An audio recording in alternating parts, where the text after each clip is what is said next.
Humans of the cardboard, welcome back to Just Nuts, guys. Today, we've got another video. Today, I'm giving you every single archetype that I think gets a boost relevant to competitive Yu-Gi-Oh! In the near future for the TCG. There's a ton of archetypes that are rogue-ish, but really not that great, but they get really, really nice buffs in the next couple sets. I'm going to talk about those. I'm going to tell you everything that I think is just rogue enough, right? That you can play on a rogue level and have some success in the competitive scene. Let's just jump right into this thing. We're going to go in chronological order, in order of when they will drop. So starting off here, we have Structure Deck Dark World. I think Dark Worlds are really cool. I think the unfortunate part about this is that this could have, if you had asked me a month ago, I would have told you this deck is a legit, not just rogue deck, but contender. But listen, we've got Bestials, we've got Ishizu, we got Mudora and Keldo, which absolutely decimate this archetype. It is quite brutal. So, I don't know. I think the power of this deck is definitely kept in check, but I do think if it goes off, it is insane. So you definitely have to worry about that stuff and not just getting blown out by those anti-meta cards in the format right now. But if you make it work, you make it work. So we'll take it. So yeah, Dark World's number one. Next up, we move to Mikankos. These are coming out early January. Sorry, I didn't say exactly when this came out. Early December for the Dark World stuff. Mikanko will come in the deck build pack in January.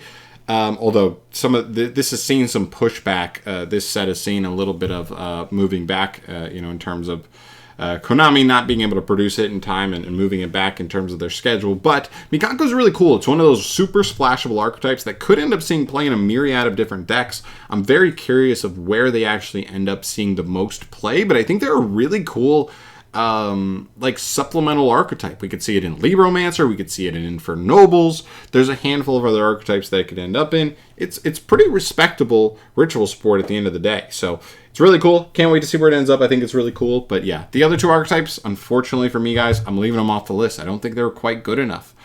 And then we move to the big clump, the cluster of shit in Photon Hypernova. This set does not have a ton of meta warping stuff.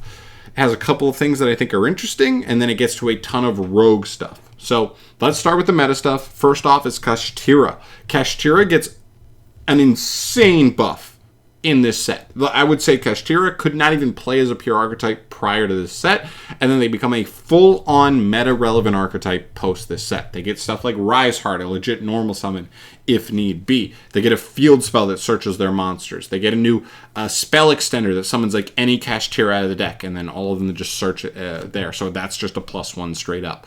Insane support for the archetype. Becomes a full-on archetype. It still feels somewhat anti-meta, because I wouldn't say the engine straight up feels as strong as Tier, Sprite, some of the other Tier 1 stuff, but as one of those, when we talk about Exorcist or Flunder, those archetypes that are kind of anti-meta but float around Tier 2, I think it's one of those archetypes that could sit there and stay there because it's more powerful than those archetypes for quite a while. So we'll keep an eye out for that. Next up, Bestial Baldrake. This is another meta warping card. I don't think this necessarily will change a ton about the meta, but Bestial's going to be Bestial's going to be Tier 1 for a while. And I think this is no exception. If we're ranking tier monsters, especially just from the generic splashable standpoint, Magnemut's obviously the best one. Drua's Worm is really good. And then Baldrake kind of sits there right there with Drua's Worm, I think. I think they're right there neck and neck as far as how good they can be. Maybe Drua's Worm is just a little more generically applicable, but Baldrake can have scenarios where he is just absolutely insanely powerful. He's just over the top, going to win you a turn straight up, which is really good. And also searching him off of Magnemut to get him on the field and already have a guaranteed dark on the field to guarantee that extra interruption is really solid. So I like him a lot. There's also a couple of other funny decks that can use him, Lair of Darkness, stuff like that. Shout out to them. You guys know I'm big on Lair, but yeah, it's definitely a card to keep in mind. And then the last card that I think actually shifts the meta in any way, shape, or form is Triple Tactic Tasking. It's a really interesting normal spell. It's kind of similar to Triple Tactics Talents, which we've seen in the last couple of years be a in and out meta relevant card. If your opponent's activated a monster effect this turn, you can set a normal spell or trap from your deck. But if your opponent also controls a monster, you can add that card to your hand instead, which means a normal spell would be able to be activated, whereas if you set it, it wouldn't. But it's really powerful. This card gives you access to like some pretty insanely powerful stuff. It's going to be matchup dependent. It's going to be meta dependent. But I do think the rolling meta with this card is a pretty good call as a tech card. But I think it's mostly going to sit as a tech card. It's not going to be format in and out. This card is always playable. I think it's definitely going to depend on where the specific metagame ends up sitting. But I do think that ends up being a relevant card, all things considered, because so is Tactics. So you got to respect it. And then we get to a shit ton of rogue stuff. Abyss Actors. Legit rogue now. I know you don't want to believe it, but I'm telling you. They got 4 new cards of support in Photon Hypernova. The new Link monster is crazy. They got a new main deck monster, and both spells they got are really, really helpful. This is a legit deck post this set. I believe you have to be worried about them. I think they can apply a ton of pressure. They can actually do first turn setups. This is a legit deck. Nobody's going to want to believe it, but trust me. Next up, Ninjas. Ninjas never really had a payoff. They've had multiple ways to summon ninjas out of the deck on the opponent's turn, but no real payoff for it. They finally get it here in the form of Geo, the weighted ninja. This card just pops 2 cards on summon. It's insanely strong. So just summoning him out on the opponent's turn is just popping 2 cards. He is a brick though, so he's not entirely foolproof, but I do think ninjas get enough of a buff here, and they have enough good cards already in their archetype that this card will work out, and they could actually have some, rogue relevancy here post this card. From Evil Eye. Evil Eye is huge. They get a new spell card. They get a new monster extender. They are both immense. This engine felt so simple, so basic, and so underwhelming, but now it actually feels like you can get to 2 to 3 interruptions off of 1 card, 2 cards, and even more so, even safe because they have their own spell and trap negator to protect them from the big board wipe cards. Actually a huge bump for the deck. I cannot wait to see how Evil Eye ends up turning. Hopefully, I'm definitely going to mess around with them a little bit post Photon Hypernova. Seriously, don't sleep on this deck. It's a legit control deck after this set. Generator, kind of in the same boat. They get 2 new cards. They get a new main deck monster and a new Exceed monster. The main deck monster helps them be way, way, way less bricky than they were before. It doesn't fix all their problems, but it does fix a good amount of them. So I'm quite up on generators as well. I'd still love to see another main deck spell and trap for the deck, but until then, I'm still happy with the new monster. I think they're in a really good place. Hopefully they keep, just keep moving on with where they're at. I think you can play a pure variant, you can splash in some other normal summons and have some cool packages there. We'll just have to see where people try to go with it, but I do think this engine is definitely worth messing around with post this support. Plunder Patrol. I don't think Plunder Patrol changes a ton, but I think the biggest thing here is that its bad matchups become very, very winnable, right? Before it was like it's either good matchup and you feel really good about your chances, but if you hit a bad matchup, you're just fucked, man. It's just impossible to win. This deck feels like it can win those matchups way more often now because it finally has an Earth ship. They have been waiting for Earth and Wind. Earth is way more important than Wind in my opinion, so now that we have it, we're in just a way better position with Plunder. Hopefully we see Plunder Patrols players come back and definitely delve into this. I think this card could do a ton for them. I think they open up actually some turn 1 combos that give them way more setup as well. So we'll see. Springins. Man, Springins was unfucking playable forever. Literally ever, since their inception.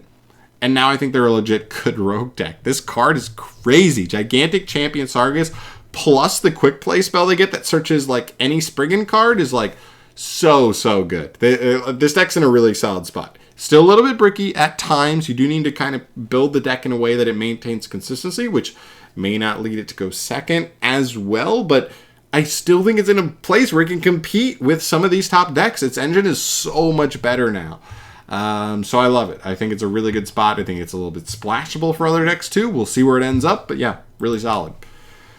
Big welcome Labyrinth. You guys know I'm a big Labyrinth fan. It's actually my main deck right now that I'm playing, and this card helps so much. It's another searchable target for multiple cards in the archetype. It is another trap that removes monsters from the field, which triggers all of your cards in the entire archetype, and even gives you bonus removal from the graveyard, which means it can't even be responded to with stuff that negates on field. And even that's absolutely insane as well. So cannot wait to get a hold of this card. This card helps with consistency. It helps with working around certain cards. It'll be huge for the archetype when it finally comes out. Very good. Trap Tricks. Moving on from Photon Hypernova, Trap Tricks. I already think with the support we've had revealed, this deck already gets a pretty significant buff to being like a relevant rogue deck again in Yu-Gi-Oh! But I think we're also guaranteed to get 2 to 3 more new cards revealed in the next month. I mean, the set's gonna, like, when is this? I'm sorry, this is December 3rd in the OCG, so we've got less than a month until this is fully out in the OCG. So in the next probably 3 weeks, we'll have 2 to 3 more cards revealed for it. I think that could easily end up pushing it even further into rogue status. I think this deck's really cool. It's one of my top 5 decks of all time. I cannot wait to whip it out again and actually have it be somewhat successful. I definitely think it's on the right path. And then move to the final talks here. Photon Hypernova. One more thing to include before we go here is we are confirmed as of the official TCG announcement for this set. We are getting a TCG exclusive archetype here. Whoops, right back there. And yeah, you never know. I mean, listen, I'm not going to sit here and tell you be super hype, new TCG exclusive archetype, because they have been duds on duds as of late, but at some point they have to make a good one, or at least a respectable one. I mean, think about Plunder Patrol that we talked about on this list earlier, like a legit respectable rogue deck, whether it's B Troopers that were tier 1 at one point, rogue after that, and then, you know, it's kind of fallen off since Verte got hit, but still are like 1 or 2 good insect cards away from being relevant again. We'll have to see. It's just going to be so open-ended. It could be great. It could be shit. We don't know. We'll find out when it comes. But it is another thing to keep in mind that could be somewhat, format relevant when it finally drops. But yeah, that's everything we have like down the line. I'll obviously keep you guys posted on any new support. We should be starting up our Cyberstorm access reveals any moment now, probably early next week is kind of what I'm expecting. And then obviously the trap trick stuff will depend on some stuff. New structure deck reveals will be interesting, right, and stuff like that. I'll obviously keep you posted if any of that shit is relevant. But for now, we're feeling pretty good. There's a lot of good rogue stuff coming down the line, and I can't wait to test out some of it and see how it stacks up versus like the current metagame. But yeah, a lot of hype. But I'm out of here for today, guys. Thank you so much for watching. Subscribe to the channel if you haven't yet. You want to see more stuff from your boy down the line. Peace.